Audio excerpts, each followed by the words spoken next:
Hello, Bacho. Let's see this question. The question says, among the following, the lowest degree of paramagnetism per mole of the compound at 298 Kelvin will be shown by. हमें question में ये पूछा जा रहा है कि इन चारों compounds में से किसकी वैल्यू मतलब इसकी पैरामैग्नेटिज्म वैल्यू लो होगी ये पर्टिकुलर टेम्परेचर पर, दैट इज 298 केल्विन पर. तो चलिए देख लेते हैं. पैरामैग्नेटिज्म इज जनरली इसकी value not equal to 0, that is magnetic moment की वैल्यू. इसमें नंबर ऑफ अनपेयर्ड इलेक्ट्रॉन्स होंगे तभी वो कंपाउंड पैरामैग्नेटिज्म शो कर पाएगी. और अगर मैग्नेटिक मोमेंट कैलकुलेट करते हैं तो उसकी फॉर्मूला होगी n into n plus 2, that is n होंगे नंबर ऑफ अनपेयर्ड इलेक्ट्रॉन्स. तो चलिए फर्स्ट वाली की मैग्नेटिक मोमेंट कैलकुलेट करते हैं, मतलब जान लेते हैं इसमें कितने अनपेयर्ड इलेक्ट्रॉन्स हैं. MnSO4.4H2O, इसमें Mn की ऑक्सीडेशन स्टेट है Mn प्लस 2. तो इसकी इलेक्ट्रॉनिक कॉन्फ़िगरेशन होगी कुछ ऐसा, आर्गॉन 3d5 4s0. इसका मतलब 3d के ऑर्बिटल में इसमें 5 इलेक्ट्रॉन्स है, 1 2 3 4 5, और 4s में 0. ये रही इसकी 4s ऑर्बिटल. इसका मतलब इसमें नंबर ऑफ अनपेयर्ड इलेक्ट्रॉन्स हम देखें, इसमें 5 अनपेयर्ड इलेक्ट्रॉन्स है. ये 3d रही और इसकी ये 4s ऑर्बिटल. तो चलिए नेक्स्ट वाली को देख लेते हैं.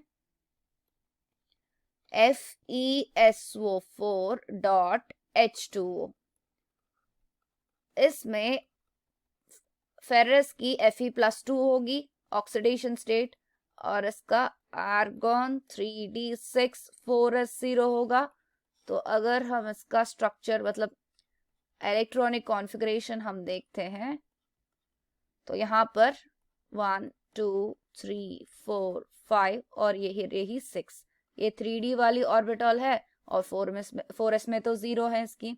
अगर अनपेयर इलेक्ट्रॉन्स देखें तो यहाँ पर 4 अनपेयर्ड इलेक्ट्रॉन्स है इसमें. तो चलिए अब इस सी वाली को भी देख लेते हैं. तो अगर सी वाली में देखें दैट इज CuSO4.5H2O. तो यहाँ पर इसकी ऑक्सीडेशन स्टेट होगी Cu प्लस 2. इसकी इलेक्ट्रॉनिक कॉन्फ़िगरेशन आएगी आर्गॉन 3d9 4s0. इसका मतलब इसके d ऑर्बिटल्स में प्रेजेंट होंगे 9 इलेक्ट्रॉन्स, 1 2 3 4 5 6 7 8 9, और 4s में तो 0 होंगे. तो नंबर ऑफ अनपेयर्ड इलेक्ट्रॉन्स इसमें सिर्फ एक ही होगा. तो डी वाली को भी साथ में देख लेते हैं. अगर डी वाली को ले दैट इज NiSO4.6H2O. तो इसमें निकल की ऑक्सीडेशन स्टेट प्लस 2 होगी. तो इसकी इलेक्ट्रॉनिक कॉन्फ़िगरेशन Ar3d8 4s0. तो इलेक्ट्रॉन्स कुछ इस तरह प्रेजेंट होंगे, 1 2 3 4 5 6 7 8, और 4s में तो 0 होंगे. ये रही 3d. तो इसमें नंबर ऑफ अनपेयर्ड इलेक्ट्रॉन्स होंगे 2. तो हमें बताना है कि लोएस्ट डिग्री ऑफ पैरामैग्नेटिज्म इन चारों में से किसकी होगी.